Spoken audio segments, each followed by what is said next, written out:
사무엘상 10장 1에서 27절. 선을 이루시는 하나님. 이에 사무엘이 기름병을 가져다가 사울의 머리에 붓고 입맞추며 이르되, 여호와께서 내게 기름을 부으사 그의 기업의 지도자로 삼지 아니하셨느냐? 네가 오늘 나를 떠나가다가 베냐민 경계의 셀사에 있는 라헬의 묘실 곁에서 두 사람을 만나리니 그들이 내게 이르기를 네가 찾으러 갔던 암나기들을 찾은지라. 내 아버지가 암나기들의 염려는 놓았으나 너희로 말미암아 걱정하여 이르되 내 아들을 위하여 어찌하리요 하더라 할 것이요. 네가 거기서 더 나아가서 다볼 상수리 나무에 이르면 거기서 하나님을 배우려고 베델로 올라가는 세 사람을 만나리니 한 사람은 염소 새끼 셋을 이끌었고 한 사람은 떡 세 덩이를 가졌고 한 사람은 포도주 한 가죽 부대를 가진 자라. 그들이 내게 문안하고 떡 두 덩이를 주겠고 너는 그의 손에서 받으리라. 그 후에 네가 하나님의 산에 이르르니 그곳에는 블레셋 사람들의 영문이 있느니라. 네가 그리로 가서 그 성읍으로 들어갈 때에 선지자의 무리가 산당에서부터 비파와 소고와 저와 수금을 앞세우고 예언하며 내려오는 것을 만날 것이요. 네게는 여호와의 영이 크게 임하리니 너도 그들과 함께 예언을 하고 변하여 새 사람이 되리라. 이 징조가 네게 임하거든 너는 기회를 따라 행하라. 하나님이 너와 함께 하시느니라. 너는 나보다 앞서 길갈로 내려가라. 내가 네게로 내려가서 번제와 화목제를 드리리니 내가 네게 가서 네가 행할 것을 가르칠 때까지 7일 동안 기다리라.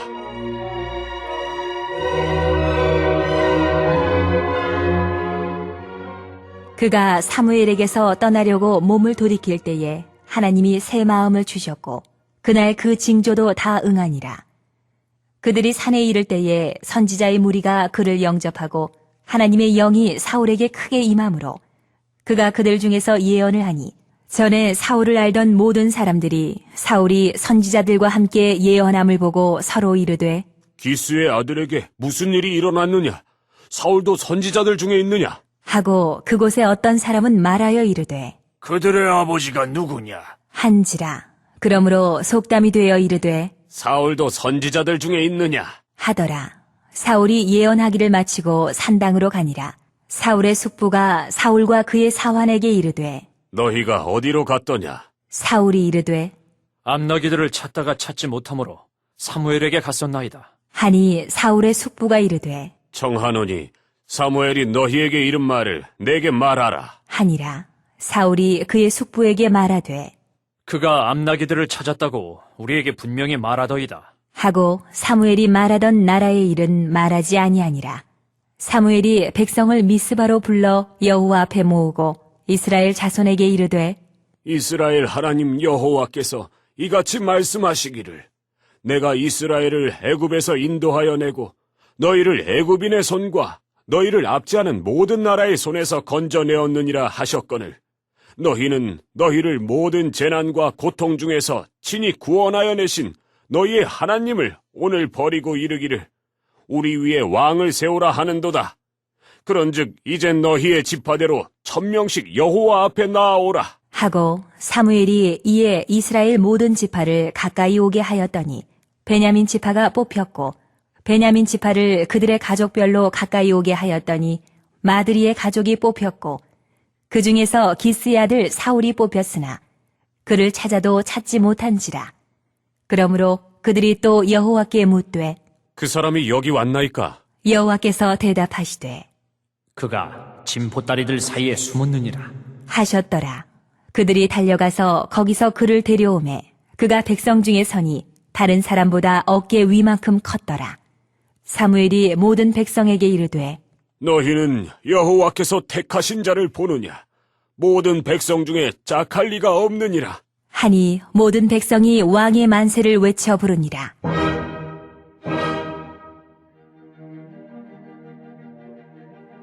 사무엘이 나라의 제도를 백성에게 말하고 책에 기록하여 여호와 앞에 두고 모든 백성을 각기 집으로 보내매 사울도 기브와 자기 집으로 갈 때에 마음이 하나님께 감동된 유력한 자들과 함께 갔느니라.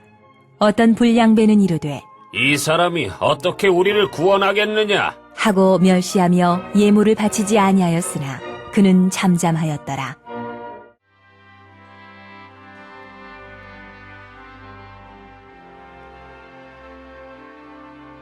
(1에서 16절) 사무엘이 사울에게 기름을 붓다. 2. 사무엘이 사울의 머리에 기름을 부음과 사무엘의 예언대로 세 가지 징표가 이루어지는 것을 통해 사울이 이스라엘의 지도자로 세워졌음을 확증합니다. 이제 사울은 이스라엘의 지도자로서 하나님의 사명을 감당해야 합니다. 기름 부음과 세 가지 징표의 성취를 통해 사울이 사명을 감당할 준비가 끝난 것은 아닙니다. 하나님께서는 이보다 더 중요한 것을 준비하십니다. 바로 사울의 내면을 변화시키는 것입니다. 본문 6절과 9절을 보면 변하여 새 사람이 되리라, 하나님이 새 마음을 주셨고 라고 기록된 것을 볼 수 있습니다. 사울이 외적으로는 훌륭했을지 몰라도 그의 내면은 하나님 보시기에 합당하지 않았습니다. 그래서 하나님께서는 그에게 임하셔서 그의 내면을 새 사람, 새 마음으로 변화시키십니다. 하나님의 영으로 새 사람, 새 마음으로 변한다는 것은 삶이 달라지는 것입니다. 삶의 기준과 태도, 가치관과 생각, 정체성이 이전과는 다르게 변한다는 것입니다. 성령을 받음으로 나의 삶이 하나님 중심으로 나아가는 것입니다. 이처럼 하나님의 사명을 감당하기 위해서는 외적인 변화뿐만 아니라 내적인 변화가 반드시 필요합니다. 하나님의 사람이 되지 않고서는 하나님의 참되신 뜻을 모르기에 온전히 그 사명을 감당하지 못합니다. 그러므로 반드시 성령의 체험을 통해 삶과 내면이 변화되어야 합니다. 어쩌면 우리는 눈에 보이는 것을 가장 중요하게 여겨 외적인 모습만 신경 쓰고 있을지 모릅니다. 진정으로 하나님의 사명을 감당하기 원한다면 가장 먼저 내면을 살피시기 바랍니다. 내일의 삶 가운데 늘 성령이 충만하여 하나님의 사람으로 변화되어 귀하게 쓰임받는 삶이 되시기를 바랍니다. 17에서 27절 사울이 왕으로 뽑히다. 사무엘에 의해 은밀히 기름 부음을 받고 이스라엘 지도자가 된 사울은 이제 공개적으로 이스라엘 백성 앞에서 이스라엘의 왕으로 선포됩니다. 공식적인 선포에 앞서 사무엘은 이스라엘 백성을 미스바로 모아 그들의 왕을 구하는 행동이 잘못됨을 지적합니다. 이스라엘 백성을 애굽에서 인도하고 모든 나라의 압제에서 구원하신 것은 하나님이십니다. 이를 깨닫지 못하고 그들은 모든 나라와 같은 왕을 원합니다. 이방 나라의 왕들처럼 힘과 권력으로 통치할 왕이 자신들을 지켜줄 것이라 생각했기에 하나님이 아닌 왕을 선택했습니다. 그들의 선택은 애굽에서 인도하시고 모든 고난 가운데서 구원하신 이스라엘의 진정한 통치자 하나님을 버린 것입니다. 이스라엘 백성의 잘못된 선택에도 불구하고 하나님께서는 왕을 허락하십니다. 단 그들이 원하는 왕이 아닌 하나님께서 원하시는 왕을 세우십니다. 사울이 이스라엘 백성 앞에서 선출되는 과정도 제비뽑기로 진행됨으로써 이스라엘 왕은 하나님의 주권 아래 있다는 것을 볼 수 있습니다. 정치적으로는 왕정제도의 형식을 갖지만 여전히 이스라엘의 진정한 통치자는 하나님이십니다. 하나님께서 세우신 왕은 하나님을 가까이 하며 이스라엘 백성과 하나님을 연결하고 교제하는 일을 수행하는 도구일 뿐입니다. 그러므로 하나님께서 이스라엘에게 왕을 세우셨지만 이는 대리자일 뿐 하나님만이 이스라엘의 왕이 되십니다. 하나님은 이스라엘 백성의 잘못된 요구에도 불구하고 이를 선한 도구로 바꾸시며 당신의 주권으로 백성을 다시 품으시고 인도하십니다. 이처럼 우리도 하나님께 요구하는 것이 잘못되지 않았는지 돌아보며 언제나 선으로 인도하시는 하나님의 주권에 순종하는 삶을 살아야 합니다. 선하신 하나님, 때로 우리의 생각과 판단이 옳지 못할 때가 있음을 고백합니다. 지혜를 더해 주셔서 하나님의 뜻에 맞는 길로 걸어가게 하시며 비록 우리가 잘못할지라도 긍휼을 베푸시고 옳은 길로 인도하옵소서. 예수님의 이름으로 기도드립니다. 아멘.